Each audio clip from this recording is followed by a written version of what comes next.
Welcome to sock knitting part. I have no idea. It's the toe part. So I'm doing this at night. It's the only gap I could find. The cat is casting a shadow over here. It's from Mr. Grinch. So I hope you can see, otherwise I'll have to repeat it during the day. But I've basically got my sock here. I've done a shadow heel, which is also on my YouTube, cuff down, and I'm now 5 centimeters before the end of my foot length. So that's how you measure it. Your toe takes about 5 centimeters, so I can see from the back of my heel to here, and then extra 5 centimeters for my foot. So I kept, obviously your toe has to be in line with your heel because you can't have your toes on the side, you've got to have it in the front. So I've kept my little stitch marker here, which is in line with the heel. I took the other one out, if I even had another one, but I only needed one just to keep that line. So what happens now is I am going to put my other stitch marker in when I get there though. I've got these little floops.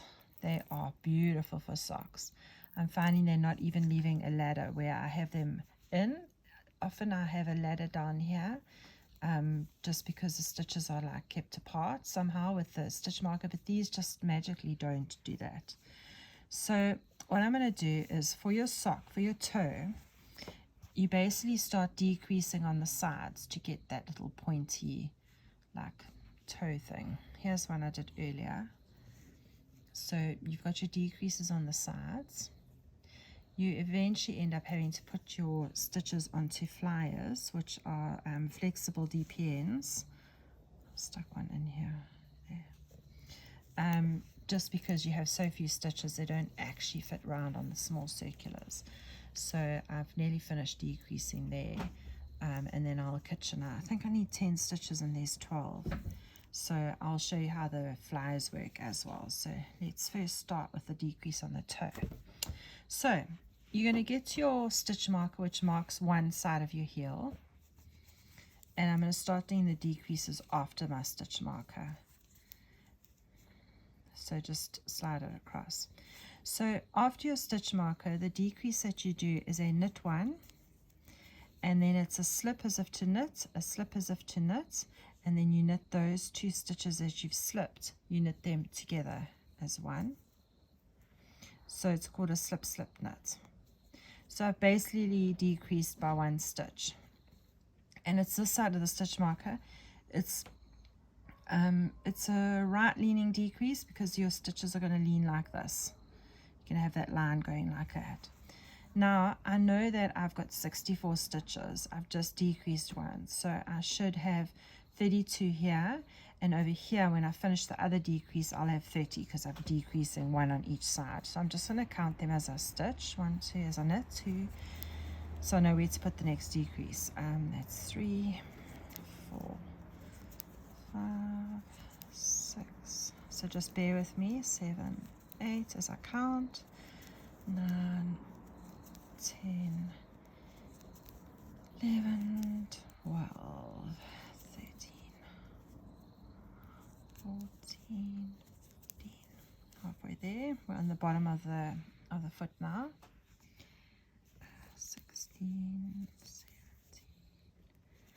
18, 19, 20, 21, 22, 23, 24, 25, 26, 27,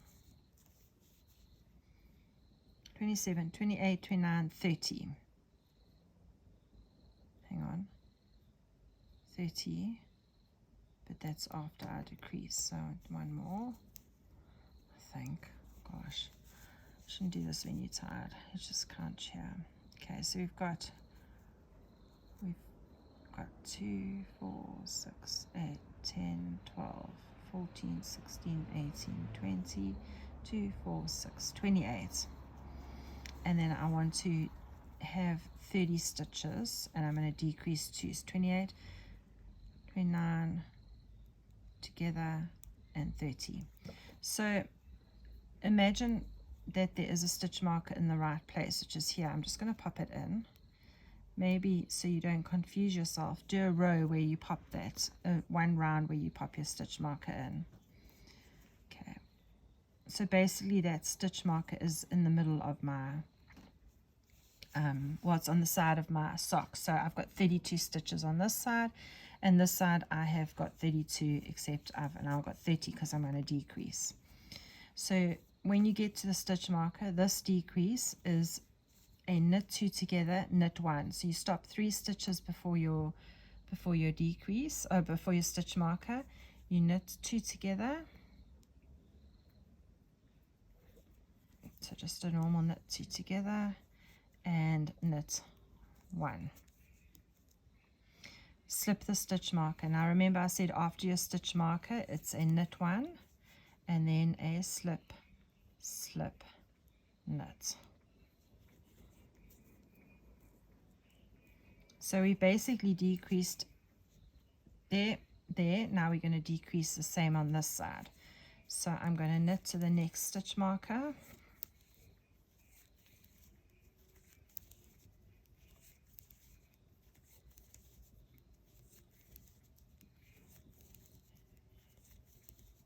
Which is my first stitch marker. And it's probably a good idea to have your stitch markers different. Mine are now the same, so you know which is your beginning of round 1. I know that my beginning of round 1 here is at the bottom of my foot. So let's get to that stitch marker. And what you do when you, before a stitch marker, is you're going to do a knit 2 together, knit 1. So I need to stop 3 stitches before that stitch marker. Oops. Sorry, I'm knitting out of there. I'm trying to look around my phone. Okay, so I'm now 3 stitches before that stitch marker, and I'm going to do my knit 2 together.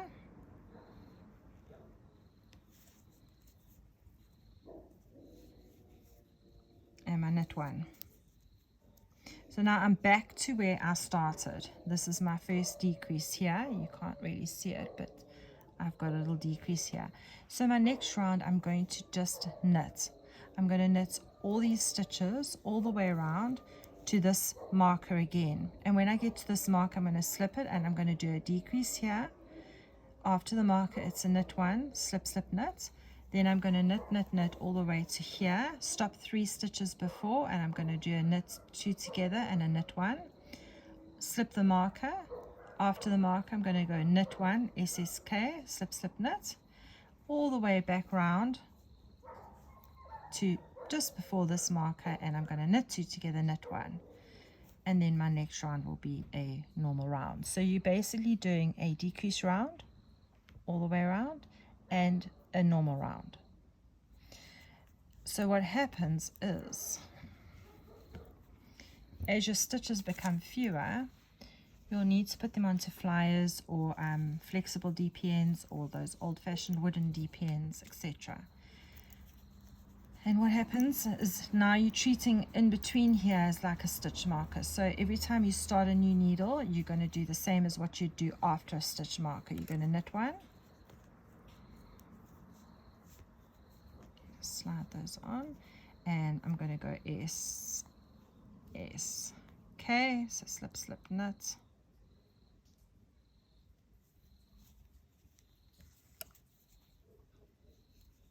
Then I'm basically going to knit to the end of this flyer. Just going to check my stitches now because I want 10 to do a Kitchener. 2, 4, 5, 6, 7, 8, 9, 10. Now I've still got to do a few more. So this is at the end of a needle. In other words, a stitch marker would normally be here. I've stopped 3 at the end. I'm going to knit 2 together.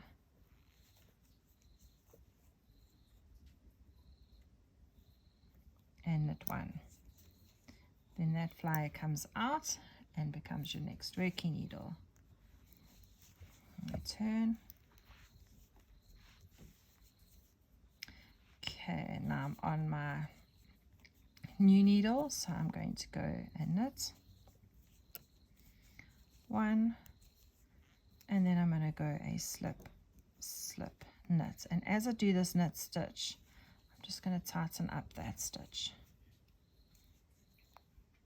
And I'm going to knit to the end. So that's 3,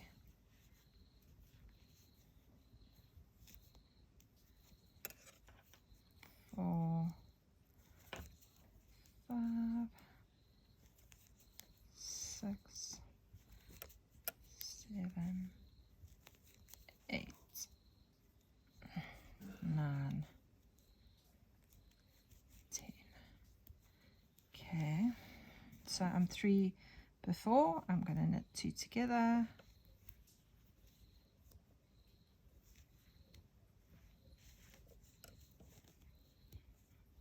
And I'm going to knit 1.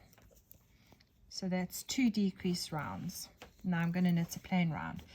If you want, put a stitch marker here to mark your beginning of round, but I know for this sock in particular, just this sock, it's different with the other sock.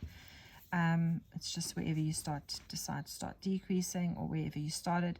This on top of the sock, this is my on top of the sock, it's not my under of my sock. This is where I have my beginning of round is here.